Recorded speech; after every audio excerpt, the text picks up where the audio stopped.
While studying business, one thing that you're taught is the blue ocean strategy. The seemingly endless blue ocean represents a market that's never been taken advantage of. Its counterpart is the red ocean, a market that has way too many competitors and is a headache to penetrate. One of the best examples of the blue ocean strategy is what Tesla did with EVs. They seemingly created the market from thin air, and then other competitors came in to try and get a piece of that pie. So now, of course, the EV market is a red ocean market, no longer a blue ocean one. For a while, people assumed that gacha games were a red ocean market. I mean, why wouldn't it be? The narrative was established. Gacha games targeted a very specific demographic, and that demographic wanted to spend an insane amount of money on very hot women. But recently, we've come to find out that not only was this incorrect, it actually couldn't have been further from the truth. Infold came in and made us truly understand that the gacha game industry wasn't really a red ocean market just yet. There was still potential to create a blue ocean market, and that's exactly what they did with their games. Instead of targeting the well-known male demographic that wanted to collect wives and spend way too much money on them, they targeted the female market, who really liked the idea of having hot male husbands and spending way too much money on them.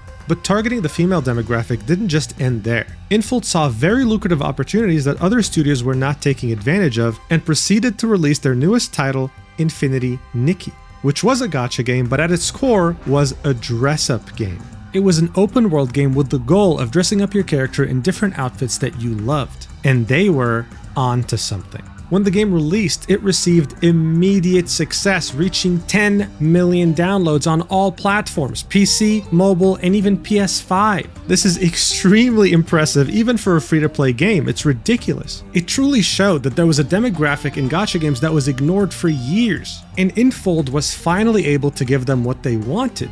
So how the hell did they manage to go from a rating of 4.2 stars out of 5 on release when it came to the Google Play Store to now finding themselves at 1.8? With their other games like Love in Deep Space also being affected by the crossfire, sitting at 3.3 stars out of 5 on the Google Play Store, as opposed to 4.2 just a couple of months prior. And let's not forget the fact that Infinity Nikki released on Steam and is now sitting at a mostly negative review. How could such a successful game that truly created a new segment in gacha, a genre that's existed for over a decade, fall from grace so quickly and so violently? Well, there are actually many reasons, and we're going to go over them together. So, yeah, hope you're ready. Let's do this.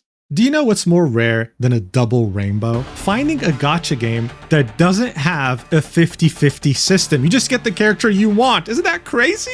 After player feedback, this is exactly what Idere Restart did during their beta. Look, this game didn't reinvent the wheel. They took something that already works, which is turn-based combat, and added their own twists to it. You have some really cool sci-fi looking characters and a lot of interesting synergies. Not to mention, a lot of cool animations too. But the twists don't end in the combat. No, they stretch all the way over to the summoning system. One summon costs 100 gems, not 160, which is the gacha standard. It's already way cheaper. Not to mention that when you start the game, you get a targeted summon banner, which lets you get any of the SSR characters on release in just 40 pulls. You then proceed to build these characters, giving them different gear and upgrading their stats, all in preparation to either join a guild, which there are many of, you can even create your own guild, or joining the Global Invitational Tournament. You see, this game has PvP, but not the kind of PvP you're used to in gacha games. This isn't pay to win. It really all comes down to player skill. And you know what the best part about this is? This game is already out. It came out on June 5th, 2025. So if you're interested, make sure to click the link in the description or the pinned comment and download the game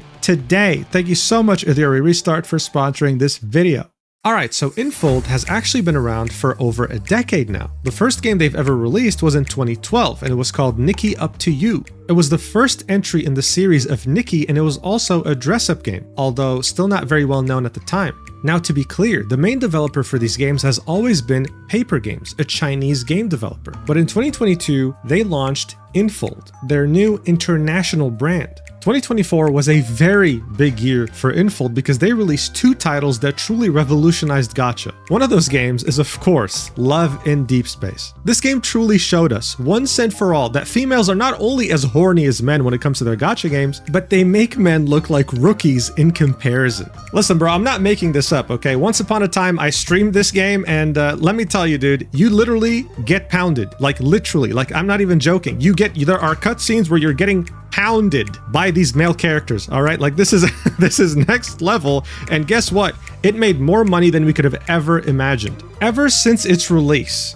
it has been consistently in the top 3 biggest revenue generators in the entire gacha space. Look at this. It's making over $50 million a month, sometimes making $90 million, making games like Genshin Impact, Honkai Star Rail, whatever else, look like amateurs. You understand? Things were clear as day. There was a market for these games, and they wanted more. Now look, when it comes to success in life, it's a combination of hard work and luck. In 2024, the Roblox game Dress to Impress was absolutely blowing up. And people, whether it be male or female, were having a lot of fun dressing up their character in this goofy-ass game. All of a sudden, dress-up games became very mainstream. So of course, when Infinity Nikki launched in December 2024, the idea of a dress-up game went from niche to mainstream, and people were very excited about it, resulting in its massive success. Yes, even though their website got hacked with this wonderful, wholesome message telling people to evaporate their soul out of their body, it still managed to do great. I mean, this was it, a cute, wholesome game in which you could just sit there and make up these awesome outfits in an open world setting, and hey, it's free! What else is there to ask for? And the gacha aspect of this game wasn't related to characters, it was related to outfits, or at least outfit pieces. And these were some of the outfits that you could earn through gacha pulls. The community absolutely fell in love with them. And speaking of community, they quickly took on the reputation of being wholesome and generous. Their positivity was seen as a beacon of hope in the midst of all the gacha drama that goes on 24/7 with people comparing their favorite game versus someone else's favorite game.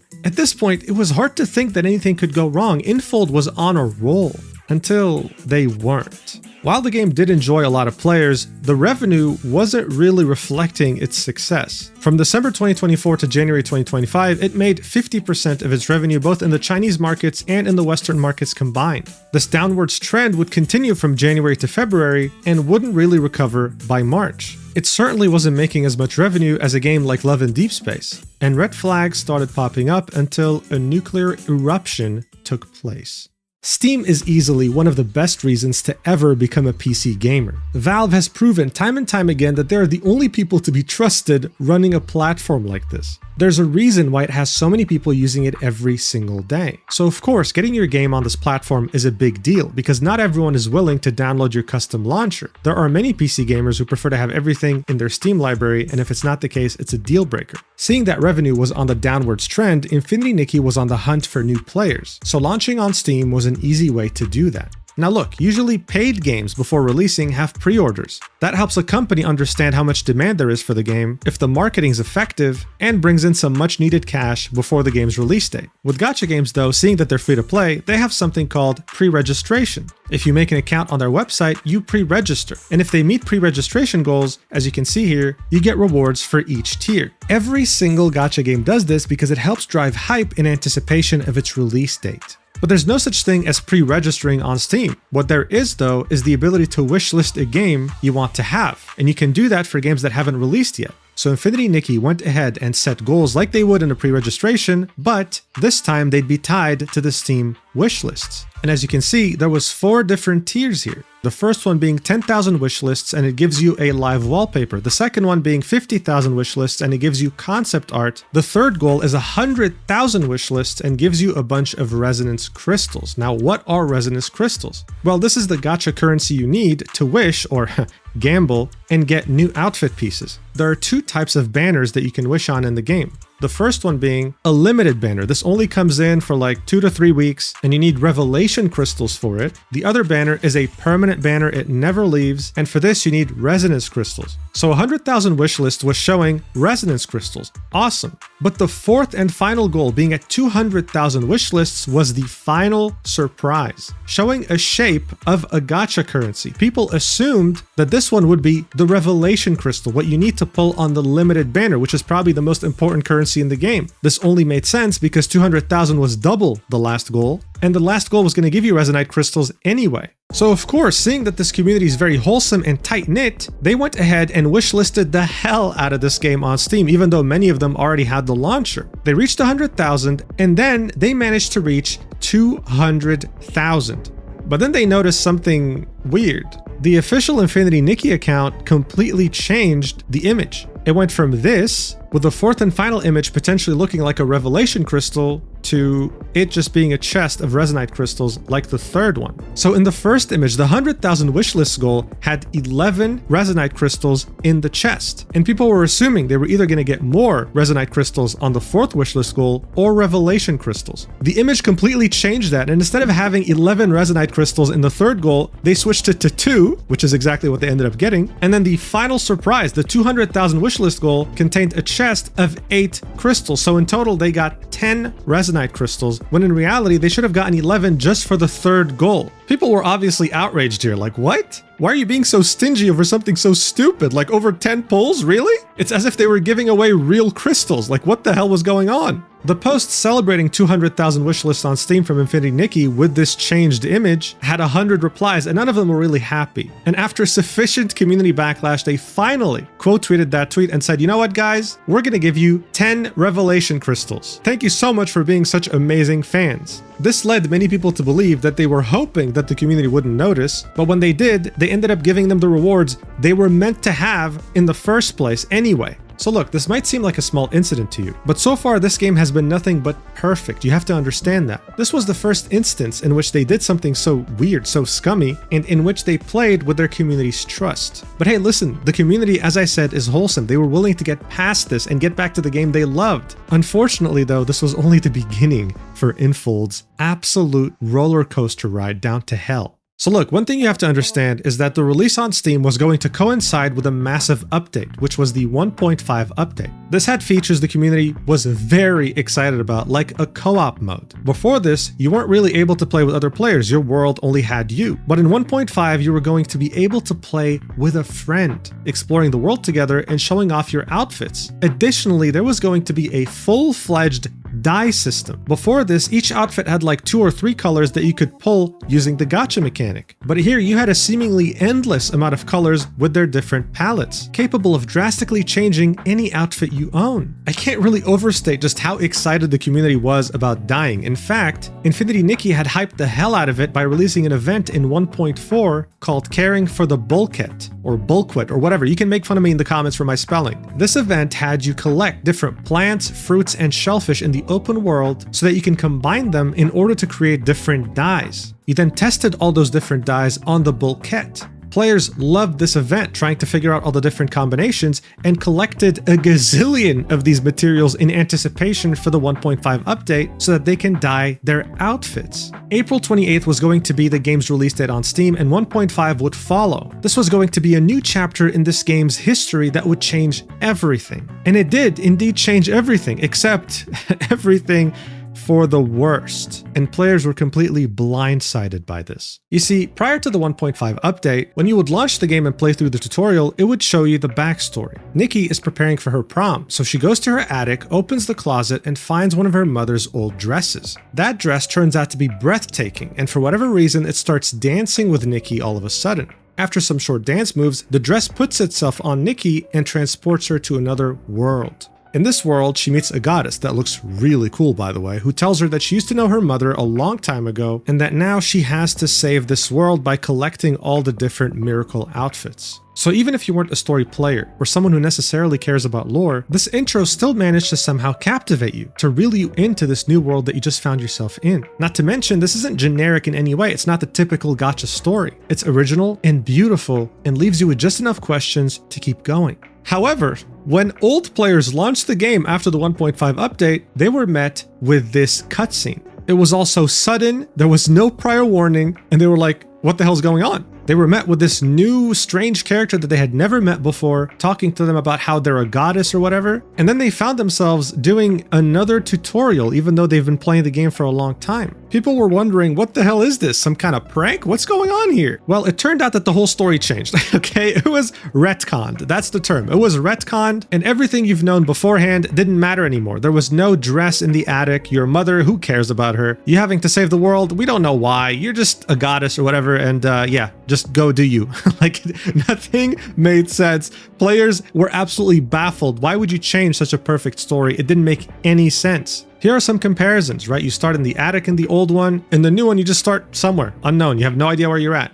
Enna, that woman with the white hair that you meet in Chains in the first intro who was your mother's friend, just appears randomly, like with no cool cutscene or whatever, in the second new intro. This is also without mentioning the fact that it just looked uglier, almost like it was rushed for whatever reason. Some people had the theory that Infold did this to make co-op mode make sense lore-wise, since the new tutorial had an emphasis on different worlds. But seriously, how stupid is that? No one needs lore or a justification as to why you can play with your friend. No one asked for this. There was no one who saw this new tutorial and thought, man, I'm really glad they did this. If it ain't broke, don't fix it, and they just broke it in the process of trying to fix something that didn't need fixing. This is without us going into detail about how they butchered some beloved side characters by retconning the story. One character that was beloved by the community, because of course most of them are female, is Giovanni, this dreamy looking fella right here. The story being retconned made his whole story not really make much sense anymore, which is wonderful news to many players who play the game. Now you might be thinking, okay, I get it. I get why Infinity Nikki players are so pissed. I'd be pissed too. But buddy, we're not even halfway through this mess yet, so hold your horses. Things are about to get way worse.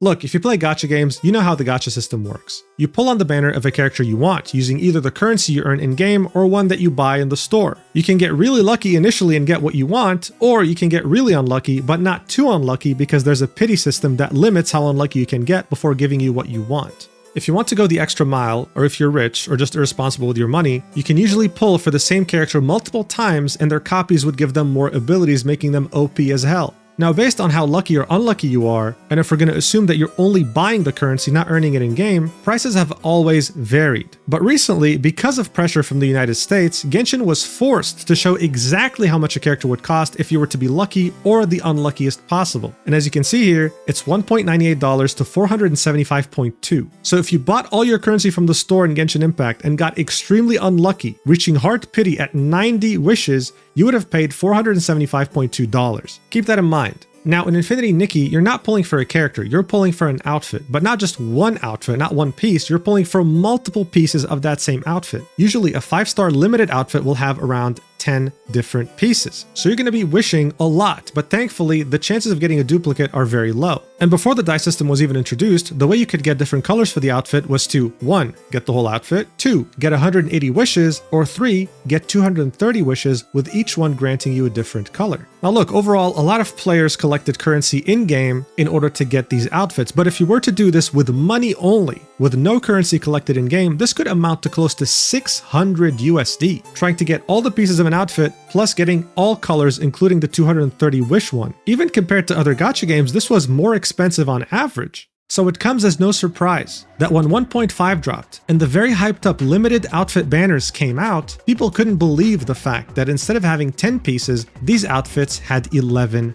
pieces, which meant that you had to pull an average of 20 more times in order to get that 11th piece, making the overall banner or outfit acquisition even more expensive than it used to be. This, just like the story getting retconned, came out of nowhere with no prior communication. And speaking of no prior communication, things would only get worse in that regard. You see, the endgame content for Infinity Nikki is called Mira Crown. Think of it like Infinity Nikki's version of Dress to Impress. You have to come up with different combinations of outfits throughout very specific challenges in order to progress. And once you did, you got currency that you could use to wish on banners. Prior to 1.5, these would reset every 2 weeks, allowing you to get an ample amount of currency twice every month from the endgame content. When 1.5 released, though, people found out that it would take 3 weeks for it to reset as opposed to 2 weeks, making it even harder to get currency without spending money, and you're over here dealing with the fact that there's an 11th piece on an outfit you want. Yeah, it's just been punch after punch to the face, but we're far from being done. The die system that was so incredibly long awaited was a massive disappointment.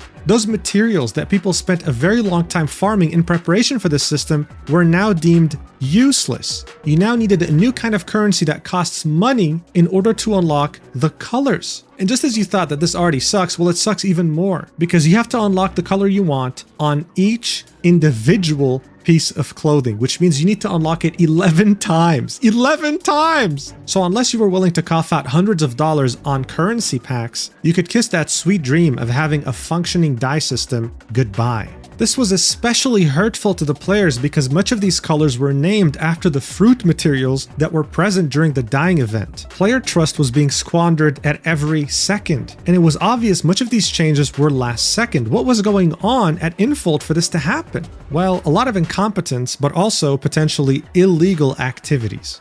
Someone had made a lengthy post on the Infinity Nikki Reddit highlighting the illegal practices that Infold was committing in their game. For example, someone looked into the game files and found that the drop rates for different items in an outfit were not the same, with the most wanted aspects of an outfit like the hairstyle and the dress itself being lower than shoes, socks, and accessories. This is not in any way, shape, or form specified in-game, going against European gambling laws and also American FTC laws. At the same time, the game had these ridiculous discounts on items that didn't make any sense. For example, one item you could buy in 1.5 was a bathtub. And as you can see here, there's a discount with the original price being 49 euros and it being sold for 10 euros. Dubious discounts like this are illegal by the FTC and European consumer laws. This wasn't just present in Europe, this was present in all regions, and dubious discounts go against all consumer laws, period. People complained heavily about this and threatened legal action, so Infold gave in. They removed the discount, and miraculously, it seems that the final price is $14. Wow. But listen, all these things suck so much, but they've been mostly tied to game features and monetization, right? Well, yeah, that's because we haven't talked about one of the biggest issues with 1.5, and that's the fact that it made the game almost unplayable because of bugs, like this one right here. Like, what the hell? This was not present in the game before 1.5. What happened? Or how about this one right here?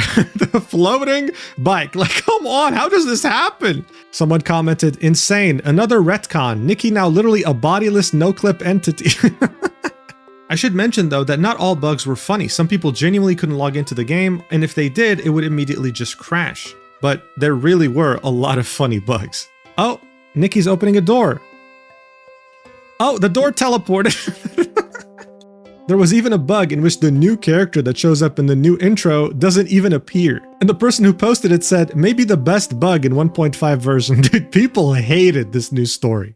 Actually, I think it was safe to say that people hated every single aspect of 1.5 and were hoping to go back to 1.4 at this point. It got so bad that they started threatening boycotts on the Infinity Nikki official subreddit, as well as the official Infinity Nikki Discord. They just couldn't handle this anymore. To their surprise though, Infold revealed their true colors and started banning or muting anyone that would say the word boycott. So what did the community do? They started using the word Girlcott. This movement started quickly spreading even outside of Infinity Nikki, reaching other games from Infold like Levin Deep Space. It even got reported on by Vice and other publications because the community was doing everything they could to let the world know our game is going through the shitter. But if you thought that only Western players were participating in this Girlcott, then you'd be mistaken, because this even reached the Chinese community, who went all the way to Steam forums to warn new players not to download the game, as you can see from all these posts over here. Bad, bad, bad, everybody don't play. Do not get in, this game makes you unfortunate. This was now a global movement, and they were pissed. And it forced Infinity Nikki to make some sort of a statement, and they came out with this apology at the end of April, shortly after 1.5 had released, saying, "Apology letter regarding version 1.5 gaming experience. Dear stylists, hope this message finds you well. First and foremost, we would like to extend our sincerest apologies. We are truly sorry that we were unable to provide you with a stable experience upon the release of the new version. We understand that every stylist's love and trust in Infinity Nikki is something we must cherish and uphold with the utmost dedication. With the desire to offer Nikki and all of you a more vibrant and colorful journey, we had planned various new content for this update, designing outfits in diverse styles, creating fun and engaging gameplay, and crafting unique landscapes. We hoped Nikki could embark on thrilling adventures across parallel worlds, discovering endless surprises and joy in Mirrorland. However, this time, we fell short of expectations. Following the version update, we received a lot of feedback regarding game experience issues, primarily concerning the DIY workshop, co-op feature, and overall game performance, including issues such as login failures, crashes, and resolution problems. We have been carefully collecting each report and immediately working with our teams to address these issues. issues. We sincerely apologize for the issues that disrupted Nikki's dazzling and dreamlike journey. Following an urgent review by the development team, we have already resolved nearly 100 issues, improved the stability of multiplayer servers, and carried out emergency fixes for certain visual display issues. Moving forward, we will continue to monitor the game's performance to ensure these problems do not reoccur. Below is a detailed update on the fixes. So here they give a list of around 13 different issues that they seemingly fixed. Then they go ahead and talk about the elephant in the room, saying additional clarifications based on community feedback. Number 1. Number of pieces in the 5-star outfits, Snowy Ballad, and Crimson Feather. In version 1.5, the Bubble Season update introduced multiplayer gameplay to create a richer, more engaging adventure for Nikki and all stylists. This idea also shaped the design direction of the new outfits. From the early design stage, we intended the 5-star outfits to embody themes of collaboration and companionship, symbolized by the story of the ever-blazing bird sacrificing herself to save the iceborne mermaid. Thus, we introduced dedicated dynamic effects, transformation animations, and unique music compositions for these outfits. In Snowy Ballad, we introduced highly dynamic special effects for the pieces and special aurora effects for the hair. The Crimson Feather outfit was designed around the core concept of rebirth, featuring a unique ash form appearance and different transformation effects depending on whether Nikki is in the air or on the ground. In addition, to align with the theme of the new version, we introduced multiplayer features in the design of both the decoration item and dance move. The Eternal Snowdew decoration now features a special co-op interaction, and for the Everlasting Hope dance move, we attempted to create a co-op dance mode based on the original dance move. Both the versions were developed with dedicated custom music compositions. To enrich styling combinations, the total number of pieces for these outfits was set at 11. We sincerely apologize for the lack of prior communication regarding this adjustment. Moving forward, we guarantee that the number of pieces in 5-star outfits will not exceed 11, and major changes will be communicated in advance through official channels. So look, the majority of this paragraph was just mumbo jumbo. Honestly, it doesn't make any sense to include this. I don't care about your vision for the outfit. People are just concerned about it going from 10 to 11 and costing more, and their logic was because it was meant to be in the spirit of cooperativeness or whatever the hell, or new features. But you have to keep in mind, in one of the outfits, there are 11 pieces, and you can't even see one of the pieces, which are the socks. It's hidden behind the dress. You literally cannot see it. So what's the point? In any case, this was them saying that 11 pieces are here to stay, but hey, we won't increase it unless we let you know in the future. This is kind of hard to believe since they already did it without notifying anyone to begin with. They then say, number 2, duration changes for the Mirror Crown Pinnacle contest. To offer a richer and more diverse styling experience, the Mirror Crown Pinnacle contest and the special effects are periodically refreshed and updated. As each version varies in duration, the duration of each Mirror Crown Pinnacle contest has also differed accordingly. We have taken note of the community's discussions regarding the contest duration. In response, we are planning to end the current contest at 4 AM on May 16th, with the next contest starting immediately at 4 AM on May 16th. Starting from the next cycle, the Mirror Crown Pinnacle contest will be held twice a month, starting on the 1st and 16th of each month. So hey, I guess they fixed this, but only because the community spoke up. Otherwise, they would have been completely fine keeping it 3 weeks at a time instead of 2, giving the community less currency to wish on their favorite outfits. They then continue, number 3, DIY Workshop design intentions and future plans. The original intention behind the DIY Workshop was to provide stylists with greater freedom in outfit design and styling combinations. We have received all of your feedback and are carefully reviewing the current designs to further optimize the DIY Workshop experience. In addition, for fully evolved outfits, we plan to introduce a more advanced dyeing system in the future, offering expanded customization options and richer visual effects. If you have suggestions regarding the DIY Workshop, please feel free to email us at our support email.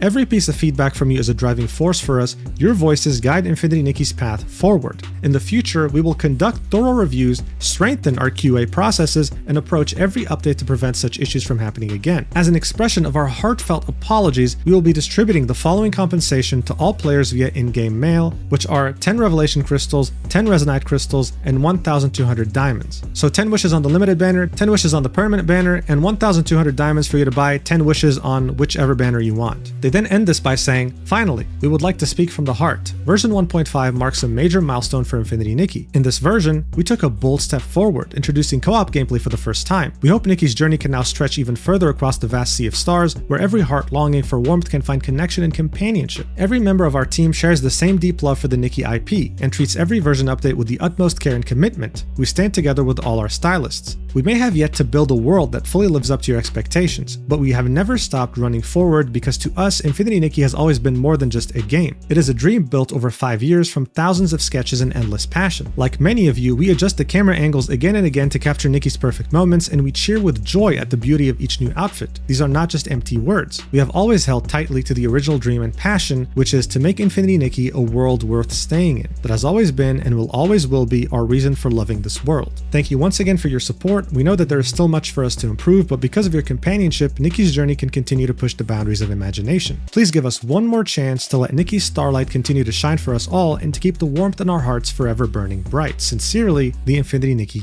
Dev Team. So yeah, it was definitely a whole lot of yapping. And unfortunately, even though that last part was very heartwarming, and you kind of do feel bad for the devs because these decisions were probably not theirs to make, there are many things that were not addressed, like how the dice system was clearly supposed to be something you earn in-game but became something you buy with money, or how they intentionally tried to deceive consumers with their dubious discounts. And let's not forget the biggest issue that people had, which was them changing the story for no reason. For many, this apology was lackluster, even if the compensation and apology that you received in the in-game mail was fairly generous. But hey, you know what's funny? Speaking of being generous, there were many players logging in to find that their crystal balance was in the negative, something usually reserved for people who buy crystals and then charge back with their credit card in order to try to pull a case of fraud. You see, there's this pass that you can buy for $5 that gives you currency every single day. Well, at some point, the game was bugged beyond recognition and it would count you logging in twice, something that the player had no control over. So they started taking those crystals away, not to mention this person right here posting this post saying, "I'm going to cry," spending 20 euros on the game, and then for whatever reason, logging in the next day and seeing that the balance was in the negative, even though they didn't charge back or anything. Speaking of that monthly pass, in order to get the daily currency that you paid for, you have to log in, otherwise you miss out on them whenever you don't. Someone had spent $5 on the pass and wanted to log in order to get the daily currency, but they couldn't because the game was so damn bugged. They sent an email to support, and this is what they had to say.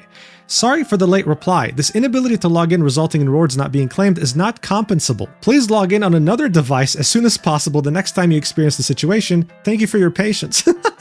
Bro, I don't know who the hell's training this customer support team, but that is not how you approach the situation. This, of course, was disastrous. People were spending money on the game, couldn't log in because, well, it wasn't their fault. They were being penalized for these bugs, and support had this to say.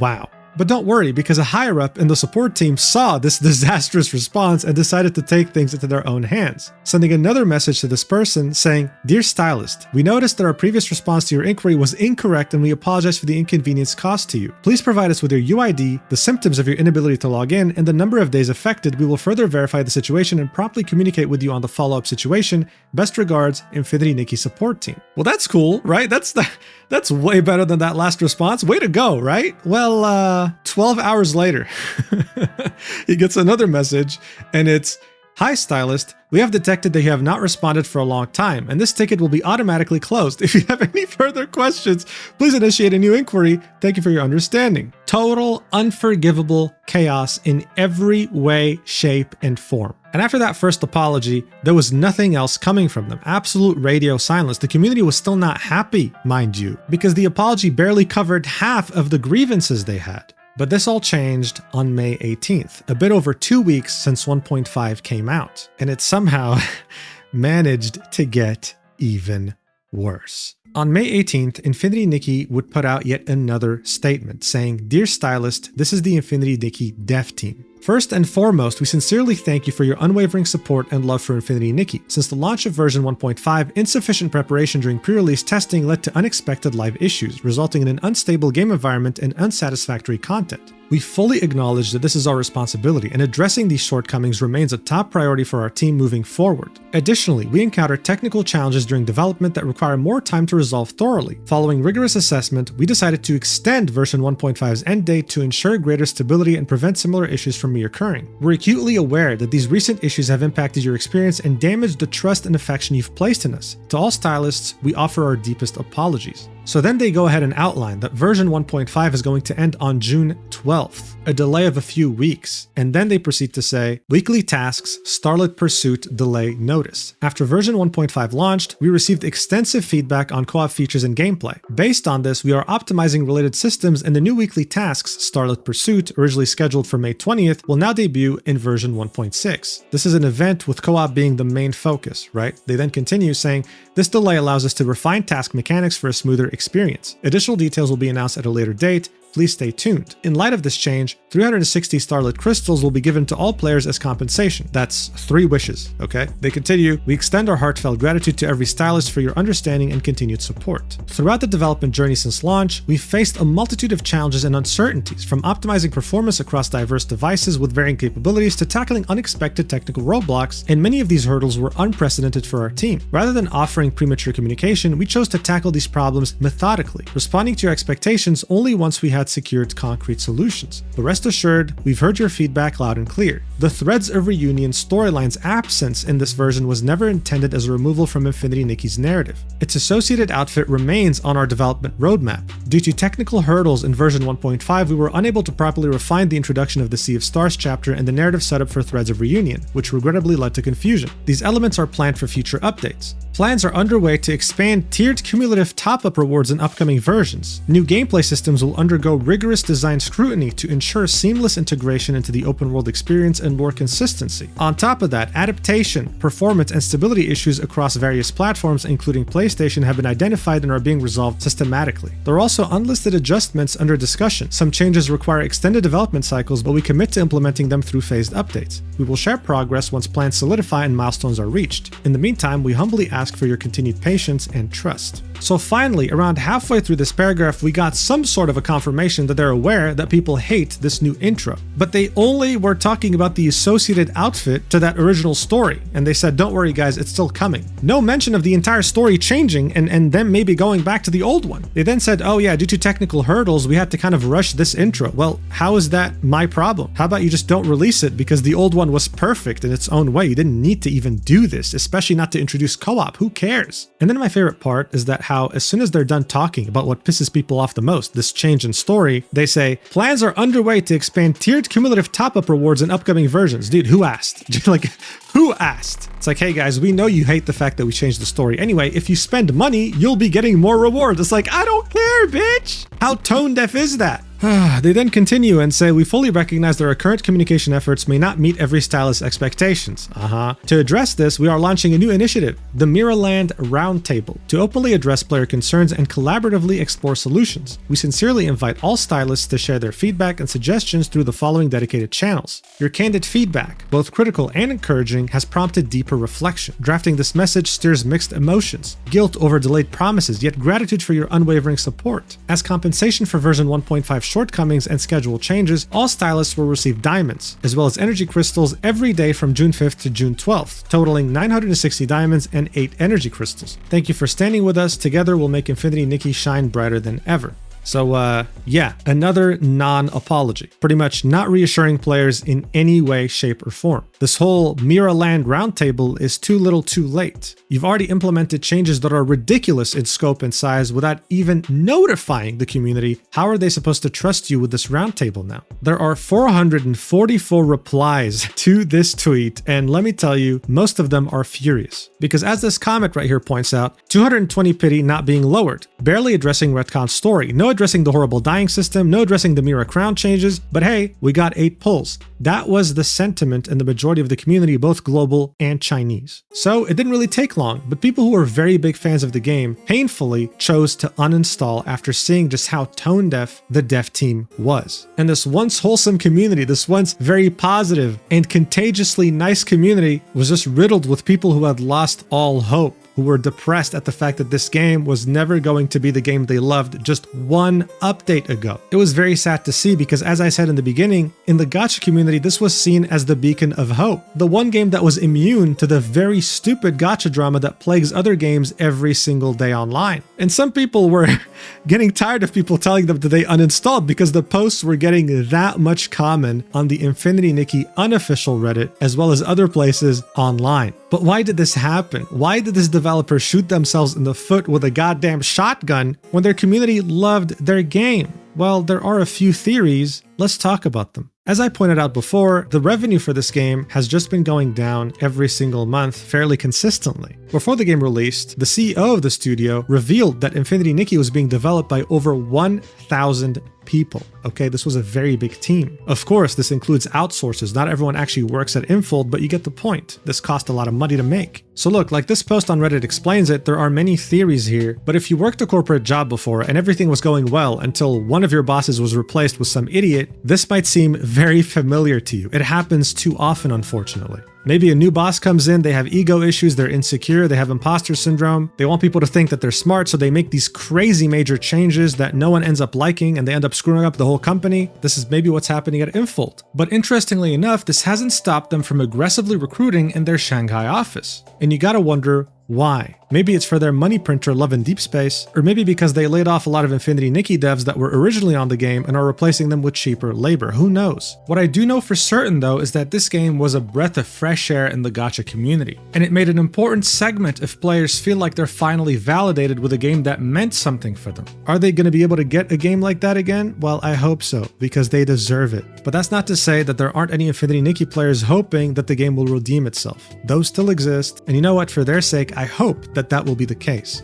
But if you ask my opinion, I don't think it's going to happen anytime soon. Anyway, thanks so much for watching the video till the end. I really appreciate it, and I'll see you in the next video whenever that is, which should be in a few days from now. I love you so much, and yeah, take care. Mwah.